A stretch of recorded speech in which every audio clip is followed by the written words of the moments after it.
Hey y'all, I'm Powered by Kimberland, Riverside and FM. this is the Frolicking Truth, a soft space for Black women who are tired, brilliant, and ready to heal.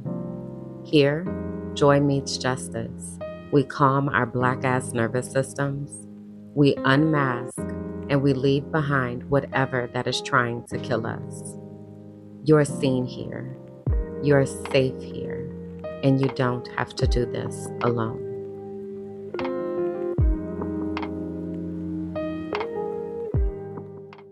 Hey, y'all, come on in, find a comfortable spot, take a seat. I'm grateful to have you here with me today for episode 2 of the Frolicking Truth podcast for Black women who are tired, brilliant, and ready to heal, where joy meets justice and nervous systems get free. That doesn't mean that you aren't welcome if you don't identify with any of those descriptors. It just means that when you come ready to listen, ready to learn, and ready to support. So I'm going to go ahead and jump right into the things. Our first segment is called the Auntie Check-In, and this is our opportunity to kind of just breathe, maybe laugh, cry, like personal updates, what's been on my heart, like all the things, right? How are the aunties doing? What I wanted to do today is to take some time to reflect because I was watching my favorite podcasting universe is Kev on Stage Studios and Kev on Stage's universe. And my favorite podcast within that universe are Gin and Juice and Here's the Thing. And this week, there have been a lot of conversations about drinking and food. And it made me remember, like, I never really announced or shared publicly that I stopped drinking in September of 2022. I've said it kind of like in passing in different videos and I've referenced it and stuff, but it came up the other day when I was talking to Darianne from Therapy for Us podcast. And if you haven't seen my episode, you need to go watch that. I'm gonna put the link here into the description so that you can see it. But anyway, on her podcast, we were talking about mental health, and I was telling her about my journey with food and just like how things kind of changed and weight loss journey and like all that kind of stuff. And this was a big part of it. This was a deciding factor. Shout out to myself. That's one of my line names, this deciding factor. But anyway, so I was like, let me actually create space to talk about this, the why behind it, and like what that has been like, because I realize a lot of people don't know. So I stopped drinking in September of 2022. I was living in Mexico City at the time. And what you need to know about that is I do not miss it. I do not miss drinking at all. And I mean, not even a little bit. I really don't. I was listening to Mel share how they had gone to see Cowboy Carter and she lost track of the drinks that she had had and all that kind of stuff and just wound up sick and the things. And let me tell you something. The last time that I got drunk like sick drunk, it wasn't even on purpose. And it's interesting because you can see like how these things happen, but also like how, and we too old for this. So this was April 2017 when it was at my grandmother's after the funeral. And my cousins and I had gotten together, and this is the first time that all of us had been of drinking age. So for context, I'm the second oldest grandchild, and then like my brother is 8 years younger than me. So there is like a gap between our younger cousins and those of us who are the older cousins. So we go to my great aunt's house after the funeral and everything. And I'm from New Orleans. So in New Orleans, a daiquiri is going to be a part of the situation, right? So one of my cousins comes with daiquiris. And one of the ways that, for context, we have drive-through daiquiri shops in New Orleans. So you can literally just drive through and pick up your order, right? And as long as you don't break the seal, it's not illegal to have copious amounts of alcohol in the car. So anyway, he had gone through the drive-through daiquiri shop and he got a gallon of what they call the house special. And the house special is basically everything mixed together. All the liquors, all the flavors, all the things just all mixed up together, right? And probably there was extra shots of Everclear or some, so it was stuff that was in the daiquiris. But that's fine. I prepared for that, right? So I'm sipping the daiquiris. I'm, having a good time. We're dancing, we're laughing, like all of that. And then my brother shows up with like a gallon sized bottle of Ciroc. Now, this is the thing that you need to know about me. I drank, but I was never like know all the different brands and liquors and all that kind of stuff. What I did know is that in my 20s, when I had first moved to Tampa, I used to hang out with this white girl. Hey, Angela girl. And she used to have me in them streets. Okay. And during that time, one of our goals was to find what our drink would be. So we started like with vodka, sex on the beach, and then it was like tequila sunrise, and then we tried gin, and I don't know what the hell we mixed with that. So what I discovered during that time is that vodka is a no-go for me. I also later on discovered that tequila is not either, and gin definitely wasn't. Like gin didn't even get in the running because I was so sick that night, and like no, right? So anyway, I know that I don't need to be drinking vodka because it sends me the room it'd be a roller coaster. Okay, so I know that, but what I didn't know is that Ciroc was vodka. So we're having these daiquiris, and then they're like, "Oh, let's do shots." So I'm doing shots, and baby, when I tell you, I don't remember leaving my great aunt's house. What the last thing I remember is I told them that I needed to go get my phone charger. So we left my great aunt's house and then we went to my cousin's house. I don't remember nothing at that house. I remember waking up, throwing up my entire life and being like, what is in my mouth? They have been feeding me crackers because I have been sick all this time. So they had been feeding me crackers. So all these cracker pieces were coming up undigested. I remember that once I had woke up, I remember I was blaming my brother consistently, like the entire time. And I remember people coming in to check on me every so often. I remember my brother's best friend came with his baby, and I had never met the baby. I had never really met the wife, right? So I left for college in 1999. This was 2017. I never moved back.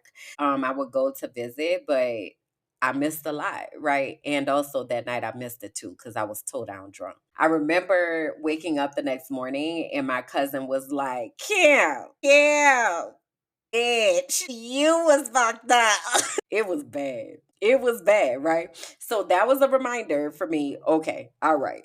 I just don't need to drink white alcohols at all because none of those worked for me. So then I went through this phase of Crown, and in New Orleans, Crown Royal is very popular. I would drink Crown, Crown Apple, Crown Peach, like all of that or whatever, and just a little bit, never to the point again where I was getting sick.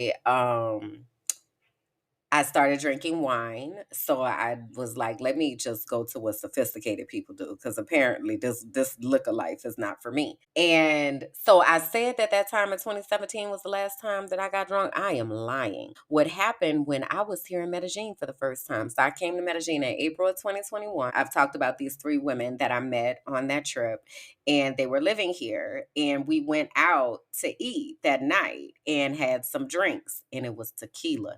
I was so sick in that hotel room when I got back. So sick. So I remember after that even being like, I don't like this. This is a lot.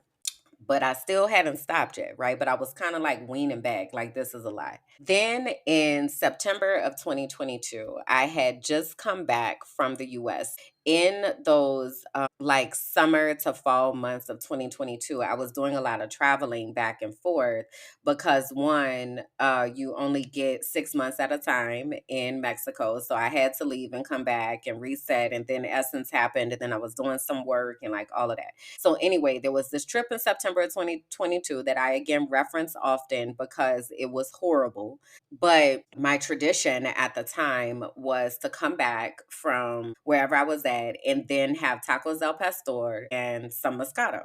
Because by then I had exclusively just been like, is wine alone for me? I'm not, no. nothing else is working for me. So I did that after that trip. And what I remember that next morning, trigger warning, we're going to talk about bodily functions. When I was pooping that next day, I was like, I don't want to do this anymore. And even with the wine, anytime after I drank, my stomach was feeling weird. Anytime after I drank. So I was never just good to go the next day. I don't care how much water, how much Pedialyte, how much Gatorade, how much bread, how much whatever. I was never good the next day. So after that experience, I was like, I'm done. Because I'm not even enjoying this. I don't like this. I don't like what this looks like and sounds like. And I had a callback to something that my mental health specialist had told me. So I have had a history of choking when I am eating. And I'm talking about choking like do the Heimlich maneuver, she's about to die choking. So when I was in college, my freshman year in college, it was Fried Chicken Wednesday. And I went to Fisk University, shout out, home of the Bulldogs. We had all gone to the cafeteria for Fried Chicken Wednesday. And you got to get there early, like, because the line be out the door, all of that, right? So you get your food, you get your table, and then you get the drinks and all that kind of stuff. So we're sitting down. It's a group of probably about 7 or 8 of us, and somebody takes the drink orders. So, it's just like, what you having? So I'm like, let me get a pink lemonade, right? So I'm sitting there, I'm eating a chicken. And at some point, I was like, I could not breathe. The chicken was stuck in my throat and I could not breathe. So, of these 8 people that were at the table, one of them I had gone to high school with. So, and we wound up going to college together and we wound up pledging together. And I'm number 4 and she's number 5. So, shout out to Miyoshi for saving my life. So, Miyoshi is the only person that jumps up from the table. And this is the crazy thing because Miyoshi and I weren't getting along at the time. We had fallen out senior year in high school. And I don't even remember about what, but I had a lot going on in my life. So I don't know. I don't know what was happening. But anyway, we weren't like friends for real, but we had adjacent friend circles. So we were all friends and I just wouldn't really talk to her like that. So anyway, so Miyoshi jumps up from the table and starts doing a Heimlich maneuver. And she's yelling across the cafeteria like, we need help. We need help. She's choking. Well, this is the thing. One is our friend group was not always very serious. We were often very much joking and playing and all of that kind of stuff. So a lot of people thought that she was playing. I was having an outer body experience. So I am now lifted up above myself, watching her do the Heimlich maneuver and looking at all the people in the cafeteria not responding at all because they think that we're playing. So she keeps doing the Heimlich maneuver. Finally, the chicken comes up. I vomit all over the floor and was like, oh my God, I was about to die just now. And that was wild. And also, I didn't stop eating chicken at that time. It took another, I think I stopped eating chicken somewhere around like 20, when was I mentioning I got this? So this was maybe like 2015. And it's interesting because it wasn't because I wanted to. And let me say that with everything that I'm about to say, none of the things, the changes that I have made with alcohol consumption or with the types of food that I eat have been because I was like, I want to stop eating this. That was not it. It was very much my body was like, we're done. We're done. We're done. Okay. So with chicken, I had another friend who was a vegetarian and wound up going vegan later, but I had bought some chicken wings. So we had this place in Tampa that we call Gyros. It's actually gyro. I didn't learn it until later, but we called it Gyros. So I would go to Gyros and I would get chicken wings. So I had went to her office and I was eating lunch in her office and I was eating chicken wings. And she was like, oh my God. How can you eat that? Like how? And I was like, girl, it's so easy. You pick it up, you bite, and you chew. So she was just appalled. She's like, oh my God, and chickens have hairs on them and da, da, da. And I was like, girl, whatevs, right? So we have that conversation. January of, so I guess this was January 2016 maybe, at my church, we would do a Daniel's fast every New Year. So a 21-day Daniel's fast. And basically a Daniel's fast is almost like a vegan diet. So it's no meats, no dairy, no sweets. I don't remember the other rules. But anyway, so So we would do that. And I was participating in that because I was trying to be a good Christian, right, at the time. And I did the Daniel's fast. And then my tradition was after the Daniel's fast, I would go to Gyro's and I would get me some chicken wings and some shrimp. And usually I'd be in the line at midnight. Like as soon as this clock strike, I'm gonna go down. So I had done that. And I went to Gyro's, I picked up my food, and then I was trying to eat the chicken and I couldn't swallow it. And I was just like, okay, we're done. Like I've tried, we're done. There was maybe one time after that, I remember specifically that I had taken some students to an event and they had chicken tenders from this place called PDQ. And those chicken tenders used to be bussin'. So I was like, this smells so good. And I was like, let me just try. Let me see. Couldn't swallow it. So then I was like, okay, I'm done. I'm done eating chicken. So I had stopped eating chicken, but I was still eating beef and pork, lamb, and the things, right? So now 2022, I've had my tacos al pastor in Mexico and I just could not. I was like, I don't want to smell this again. Oh, and so this is what happened that I knew the difference. When I had first moved to Mexico in 2021. So October of 2021, I did this raw vegan cleanse with Nzinga Onewosa. And during that cleanse, I remember I think I modified it because like the first it was a very like soft entry. So the first week you took away maybe breakfast. So then you had like smoothies for breakfast every day. And then the second week you started introducing lunches. So then it was like maybe a smoothie for breakfast and like some type of salad type situation for lunch. And then the third week was all the things. But I feel like I still was doing fish because I really just I couldn't wrap my mind around not having any like everything being raw vegan. I wasn't wrapping it around. But what I had noticed during that time, so Nzinga was like, what did you feel as we were debriefing the experience? She was like, what did you feel? What did that look like, sound like? And I was like, honestly, I didn't feel a lot of changes physically. I didn't lose a whole bunch of weight or anything like that. But what I did notice is my poop didn't stink and I had a lot of mental clarity. So she was like, well, yeah, that's feasible, especially because when we eat certain foods, it causes inflammation in our body and that inflammation can translate into brain fog and, all of that. It disrupts our system. So she was like, yeah, I can see that you had some mental clarity. And that was kind of the thing that stuck with me. But I still continued eating meat. Like after that, I was like, that was nice. That was cool. And also not feasible. Girl, let me go eat the things, right? So I still wasn't eating chicken, but I definitely was still eating beef, pork, lamb, and seafood. So that had happened in 2021. So fast forward 2022, where I have this realization in the bathroom. I was like, it's death. I cannot do this. I cannot do this anymore. Okay. So I know I keep jumping back and forth, but now, back in 2020, when I was living in Pennsylvania, I mentioned one of my mental health specialists because I had a situation where I wound up choking and I had to do the Heimlich maneuver to myself on the counter. And it scared me. It was around the same time that I had the realization of when I was standing on the third floor and I was like, if I fall, it's going to be at least 2 weeks before anybody knows that anything happened to me. Well, the same thing. If I choke and pass out, it's going to be some time before anybody knows that I'm missing and that something happened. So I was talking about that with my therapist at the time, and she was like, I really now remember this is 2021, so this is a full year before I stopped. But she was like, I think your body is trying to tell you something. I think your body is telling you that it does not want those type of inputs. So like you're going to have to look into like kosher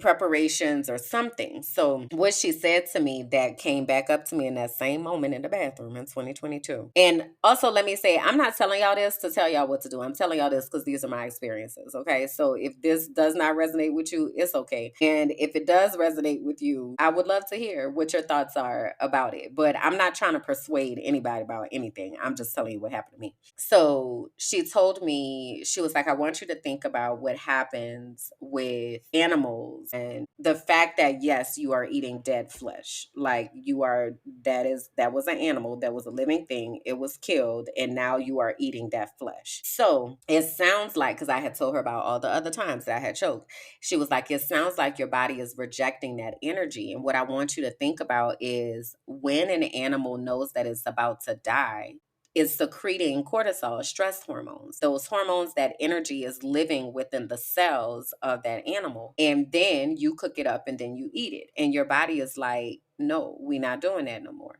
I've heard Tabitha Brown talk about this just recently on a podcast that I was listening to. And she was like, even if the animal is sick, we still fried it up. They tell you that the heat is going to kill it. They don't have any like disclaimers or notices or warnings. Hey, this was a sick animal. And, they just put it on the shelf. So she had told me that. And she was like, so you really might want to look into more ethical ways of sourcing the type of meat that you get.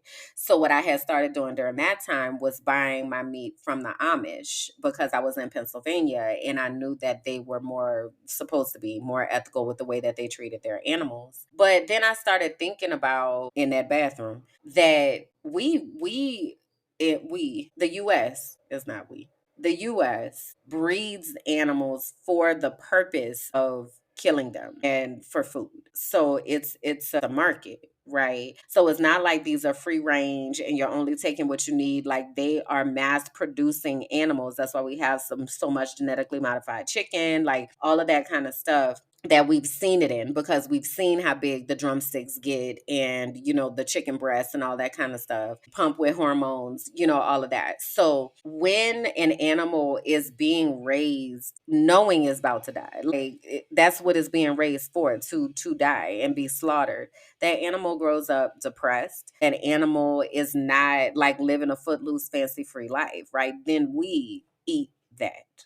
And my body was just like, no mas, no mas. So I stopped eating meat in September of 2022. I still do eat seafood, so I still do eat fish and shrimp. And honestly, sometimes I struggle with that, because if I think about it too much, I can't swallow it. So eggs, I can't really wrap my mind around it too much anymore. And it's interesting because I would love an omelet and some scrambled eggs and like all that, but it's hard. It's really, really difficult for me. And I'm trying to get myself out of a space of forcing myself to eat something just for the sake of eating it when my body does not want it. Because if my body does not want it, I'm not enjoying the eating experience. It's not feeling nourishing to me. So I don't want to do that. So yeah, so that's eggs. And then last year was cheese. So I've tried to stop cheese for a really, really long time. And I have been successful with it off and on, but I love things like breadsticks or cheese sticks, or used to love things like that.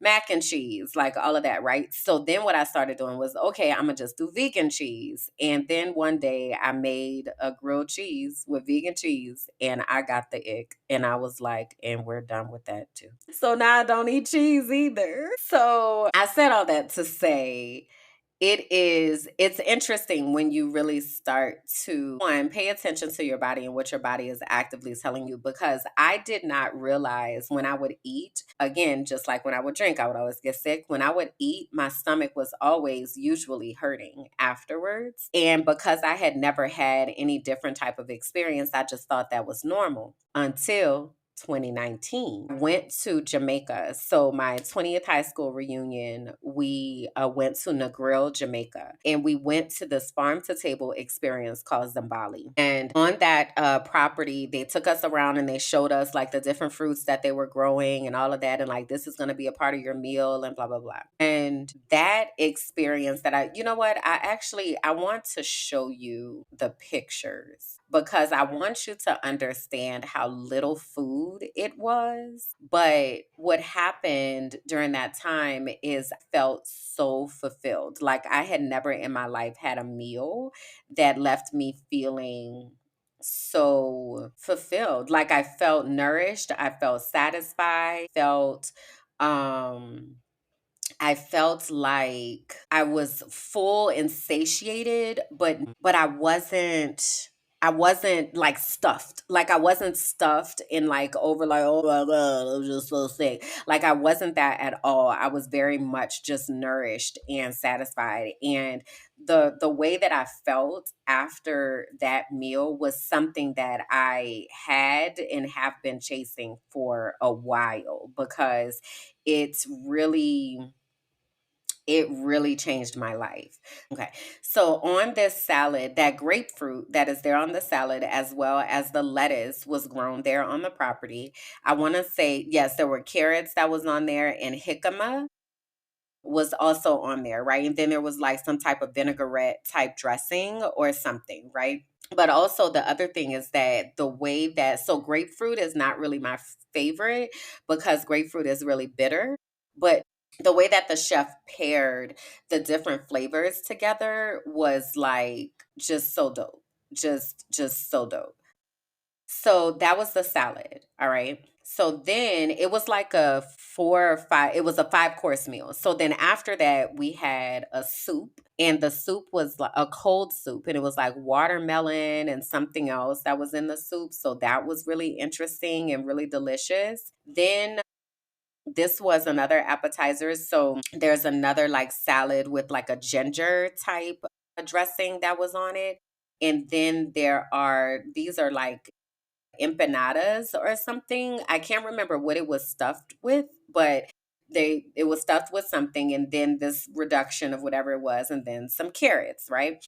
So that was the next meal. Then this was the actual entree. So this is escoviche, which is a fish, and then there's onions. And what's on top of these onions? Is that an orange? Maybe I can't remember. A piece of okra, like a piece of carrot. I don't know what this other piece of something is under there, and a piece of star fruit. And then it was like a vinegar type reduction that was on top of it. Then for dessert, there's this black cake, and I don't recall exactly what goes into black cake. This apple compote, I think it's called, and then some bananas, and I think this is guava or papaya or something. So anyway, that was the meal. Okay, very very little bit of food, but the energy that I felt when I had that meal was like nothing I had ever experienced. So I had been chasing that feeling for a while as well, because I had never had the feeling of being satisfied without my stomach hurting. So I said all that to say this journey with food and alcohol and being like conscious of the things that I put inside my body is very much something that I'm allowing my body to lead, and not something that I am trying to direct. So I'm trying not to have too many different things, because when I tell you, I can tell immediately if there is something in something that I don't eat. There's another chef that I know here, and he had made this dessert, and the dessert had cream in it. And I didn't know, and it didn't look like it did necessarily. When I tell you, I got so bloated that next day, because I don't eat that anymore. And my body was like, no, ma'am. Like I was sick. Even there was another situation around that same time, where two situations actually. I had gone to the park one day to a dance class and wound up getting pizza with somebody, and they told me it was only mushrooms on there. It wound up being chicken on there, and I didn't know until after I bit it, and I was immediately like, I don't want this. Then a couple days after that, I had gone to my favorite cafe, and they were like, "Oh, we want to make you a special drink." And I was like, "Oh, okay."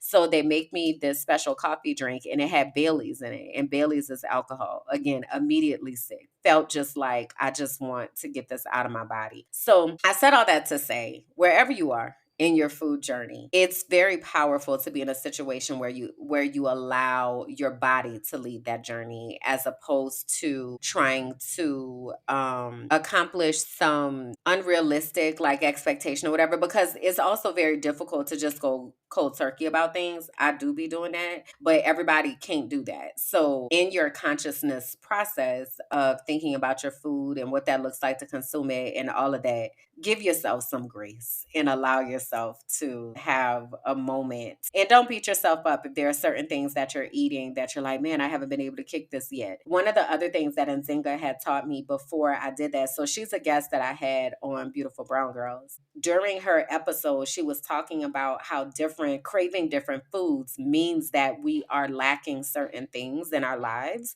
So, like, salty food is like you feeling real salty, so you are missing like acknowledgement, or you're wanting connection or something like that. So it's like a whole mental piece also that goes into what our physical body is craving. Anyway, that's my auntie update and all the things, and take from that what you will. All right. And also, if you found something helpful in that, let me know in the comments, because that'll also help me to clip it. All right. So, moving on to our next segment. So, our next segment is called The Truth Is.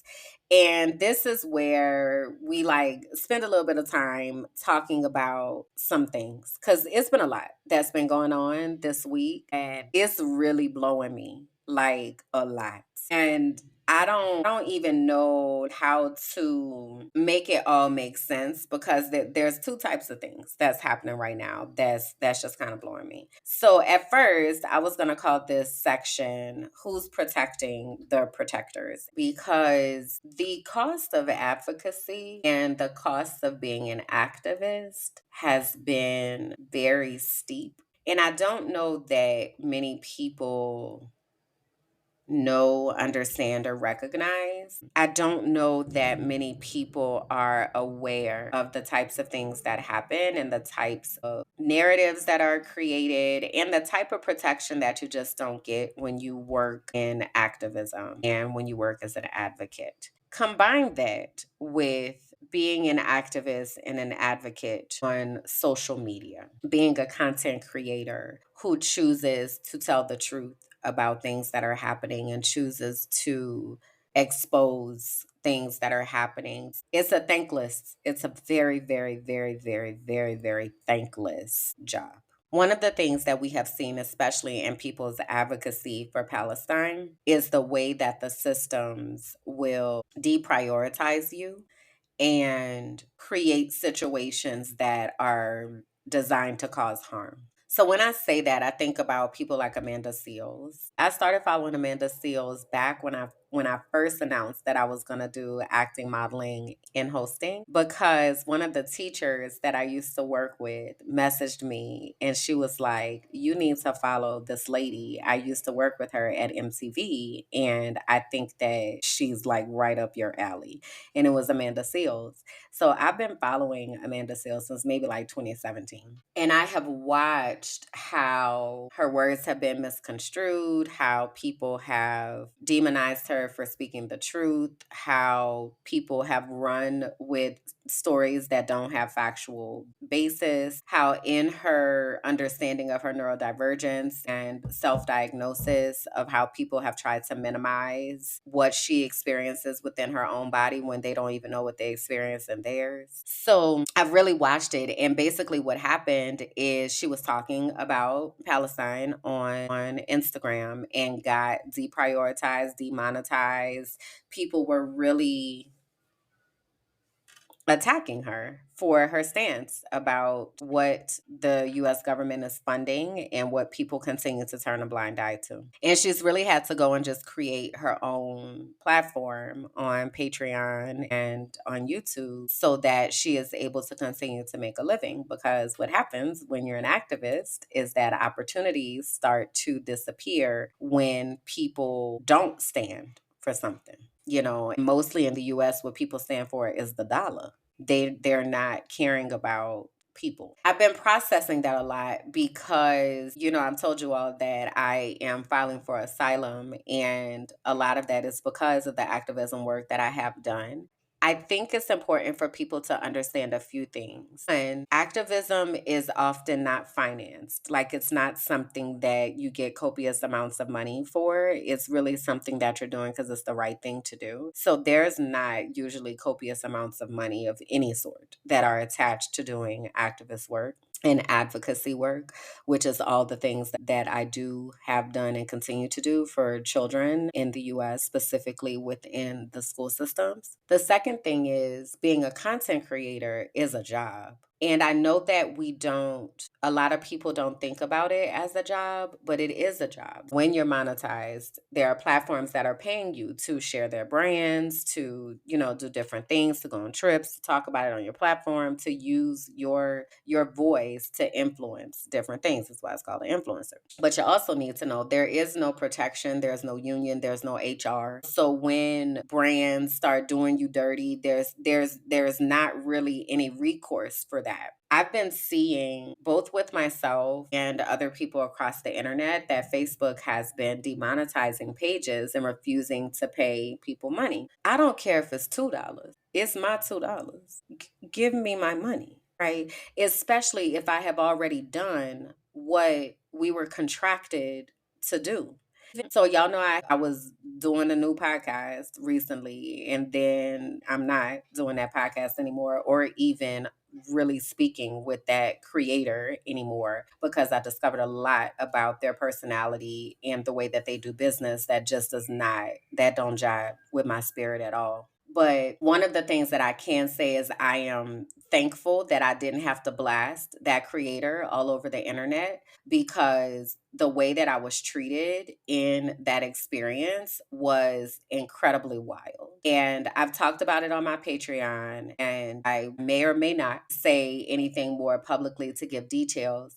But my point of bringing it up was there was no recourse for me to be able to say had an agreement, like what's happening, because of a situation that someone prioritized their lived experience that had nothing to do with me and used that as a way to characterize me as somebody that I'm not.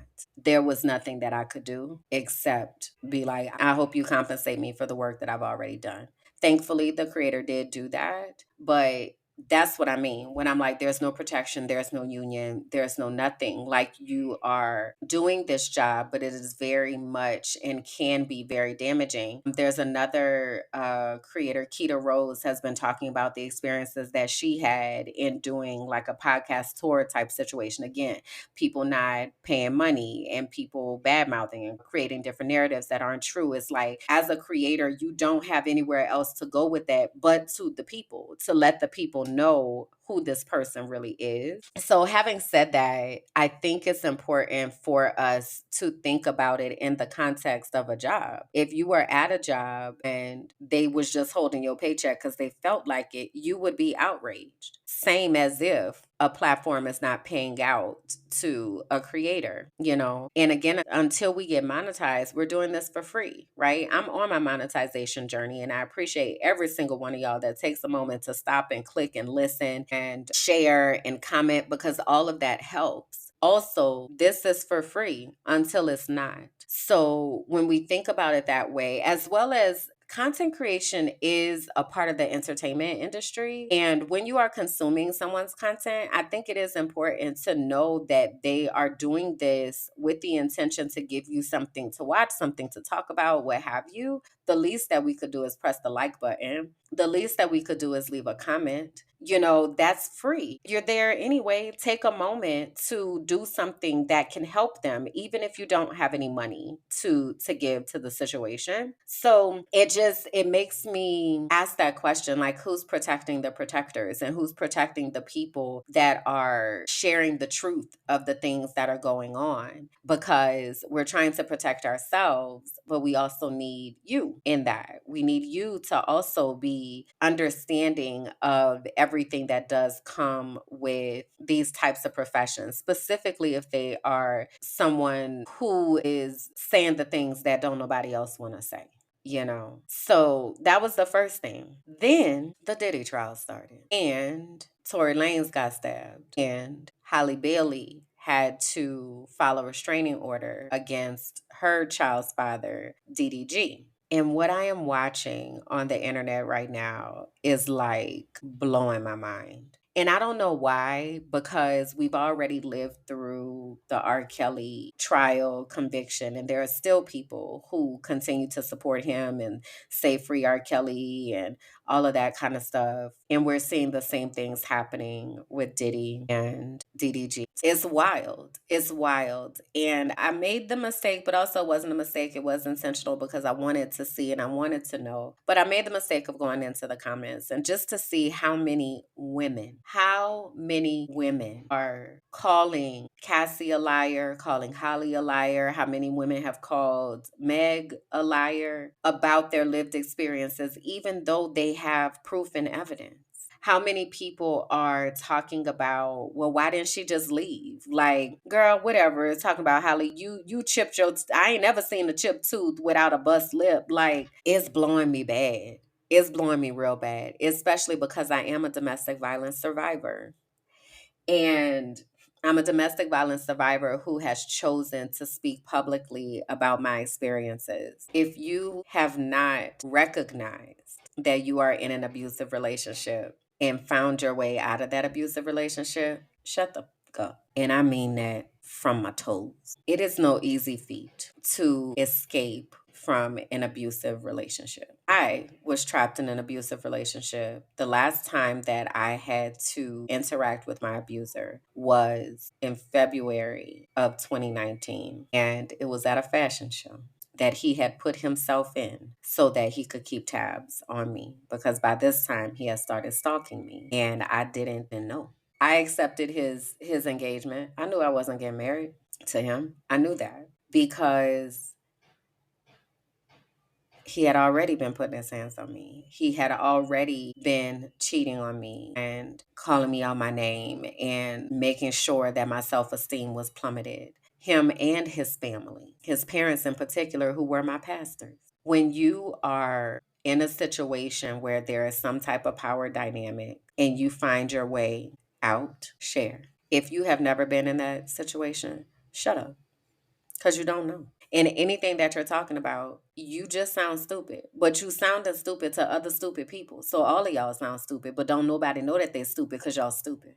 And I don't use that word very lightly. Let me tell you, I don't. And also, you sound dumb, because the effects of abuse are so far reaching. And even if you can't see it on the surface, this situation with this is what's wild. This is what's wildest. Everybody saw that video of Diddy dragging and kicking Cassie down the hall when she was trying to leave, and are still saying things like, well, she would he just a freak, that's all. The way that people can do the mental gymnastics to be able to justify someone's abuse is blowing me down. I mean, down. I don't know how to process that, especially as someone who has escaped an abusive relationship. How you can look at that and find a way to justify why that should have happened. How you can find a way to dismiss that. Oh, well, I mean, saying stuff like, well, he just abusive. I mean, but this ain't no Rico. I'm not going to be able to continue following it because the details of this trial are so devastating. And I cannot imagine the state of mind that Cassie had to be in to feel like this is what she had to do to keep herself safe. I've talked to y'all so many times about our brains, and maybe not necessarily in this space. So let me do that. Okay. When we are experiencing some type of triggering event, some type of trauma, our body can do a few things. We've heard of fight, we've heard of flight, we heard of freeze. We've also maybe heard of fawn. And fawn is when you acquiesce to what they're asking because you feel like that's going to keep you safe. We've seen this in many types of situations.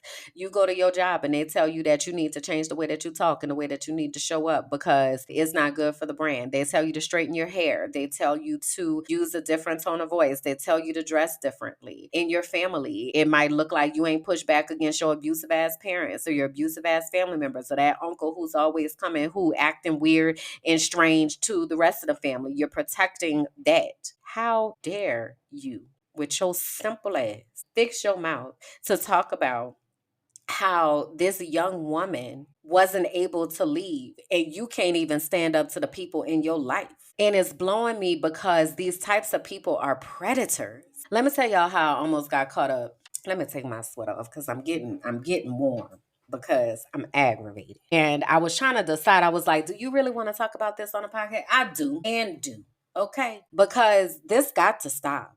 Like it's got to stop. It's got to stop where people are blaming someone for being manipulated in a way. I would have done, you wouldn't have done shit. You ain't done nothing in your own damn life. What is you talking about right now? And if you can't relate, be happy that you can't, as opposed to shaming somebody else for being able to get out of a dangerous situation. Let me tell y'all how I almost got caught up. So I had a friend that I thought that we were friends, at least that we were cool. I thought it was somebody that cared about me. It was somebody that I cared about. We have known each other since we were 3 years old. And he found himself here in Medellin and reached out to me shortly after my mental health crisis. And during that time, I really started to understand he was a Kevin Samuels stan. He loves Diddy. He loves Drake. There's a pattern here. So we're going out like different thing. He treat me to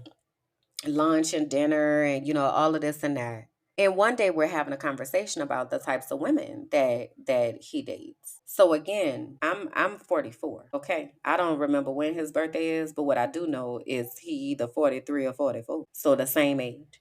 And he's telling me that he's dating women who are 19, 20, 21. I think 26 was probably the oldest that he mentioned. And that is curious for me, sir, because I don't understand what you could possibly have in common as a 40-plus-year-old dating someone who is still in their 20s. And that's no slight to those of y'all that are in your 20s, right? Because I need you to hear me and hear me well. Anybody that is talking to you that when they became of legal age, you weren't even thought of.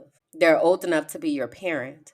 They're old enough to be your grandparent. You know, Diddy had Cassie calling him Pop Pop. What? What? That's what she used to call her grandfather. So you call me that. You put me in that place of somebody that you regarded. That shit's sick. So anyway, back to this fool. So I'm talking to him and he telling me about he dating these young women and and they want kids and all. Well, yes, nigga, you dating people that are at the age where yes, they want to have children. Like, what is you doing, bruh? What is you doing? He was telling me he tells me, no, you need to listen to this Diddy song. You need to listen to this Diddy song. So I tried to listen to the song. I ain't never been able to rock with Diddy. Let me tell you that. Ever since that making of the band where he made those kids or those young people go walk to join, I didn't even have no concept of junior cheesecakes or none of that. But what I knew was this is really outlandish what you're telling these people to do. For what? You're wielding your power. So I was trying to let me try to be open and let me see, what you hear in this. No. He's also had been a Trump supporter, telling me, because he's a Republican because of X, Y, and Z. Hey, and he thought he was finna hit. And let me tell you how I knew with full certainty that that was not what was about to happen. I don't care if we hear bucket naked and no, you will not ever be able to go and say that you had me. Because that was the goal. It's about the chase and the hunt and being able to say, yeah, you thought you were so smart. I got your ass. Nah, bruh. And the moment that I made that resoundingly clear, I told you we've known each other since we were 3. He claimed he's had a crush on me for 40 years. And when I turned his sorry ass down, I haven't heard from him since. Yet, you in my stories trying to see what's happening. It's a type of person. And if you listening to this and you feel like you having an ouch moment where you can't say amen, you can only say ouch, delete yourself from my world. I want nothing to do with anybody like that. And that's from Diddy to Tory Lanez, the way he sicked his followers on Meg, the way that DDG six his followers on Holly. And the theme is, let me try to affirm you ish publicly and tear you down privately and send people to harm you. It's trash ass behavior. It's trash ass behavior. And it's blowing me right about now of how many people, but specifically how many women align with this, because it lets me know y'all need some healing. And I'm not the type of person to be like a y'all, but hey, if you finding yourself automatically saying they lying, if you are finding yourself in the face of all this evidence not aligning with these women, you are a part of the problem, ma'am. You are a part of the problem. And you also have probably been abused. But that's not for me and nobody else to wake you up to that. But what you cannot do is sit here and fault women for speaking up about the experiences that they have had that should not have ever happened. So I'm gonna get off of that because I don't want to give it too much more energy. But what I'm gonna say, because we need to give some soul work about this. Your soul work assignment is for you to go and block these people that have these incredibly harmful ways of viewing the world. Go block them. Block them on and block the pages. I saw somebody quote the Shade Room the other day. Are you quoting the Shade Room as if this is real journalism? What is happening? What is going on? What are you doing? Are you serious? No. Block those people out of your life. And then go find you some content creators who are speaking about uplifting things, people who are challenging your mind, people who are feeding your spirit. I already mentioned Amanda Seals. I mentioned Kev on Stage Studios, Mrs. Kev on Stage. I'm not a lawyer, but Mel Goolsby is Mrs. Kev on Stage's sister. Tony Baker. Go into those people's world. Go look for a Dr. Raquel Martin who is speaking the truth to the young Black youth and really addressing a lot of these problematic behaviors from a psychological perspective. Another creator that I follow is Natija Cave, and she is a spiritual reader. Some of us need our spirits to get realigned. Go find somebody who's talking about realigning and getting rid of all of this negative energy that you've had inside of you and that's been put on you that you never deserve. Okay. And while you at it, join my Patreon. All right. Even if you don't have the $5 a month, at least join the free Patreon because then you'll be able to see the free updates that are being put up. The Patreon is Minding My Black Ass Business. Is starts at $5 a month. If you have it, I would be so incredibly grateful to have you. If you don't have it, still join on the free side because there's still stuff that I put out for free there. Okay. But we got to change the people that are being put into our brains and change our understanding, right? I'm wanting to attract people who are wanting to be better humans and wanting to show up as better humans for other humans and are wanting to have emotional intelligence and are wanting to understand their brains. Those are the people that I'm looking for. So those are the type of creators that I follow because that's the type of energy that I want to have. Okay. So that's that. All right. So let's keep it pushing and let's get into our Pack Your Bags segment. As you all know, I am an expat. I live in Medellin, Colombia. I left the US in October of 2021. And through that process, I have learned a few things about what it's like, tips, and have a whole lot of stories. Okay. So last week, we talked about what brings genuine joy to your spirit. And I asked you to think about what that looks like, what that sounds like, what environmental factors that you need to have, what have you, such and so. This week, the question that I want us to think about is how do you want to feel every day? Describe the emotions that you want to experience regularly in your life. And what does happiness, peace, and fulfillment feel like for you? So, as always, I love to model the model. How do I want to feel every day? The word that resoundingly comes into my spirit is peaceful. I want to feel peace. I want to feel calm. I want to feel tranquil. I want to feel organized. I want to feel like I am doing the work that I was put here to do. I want to experience joy. I want to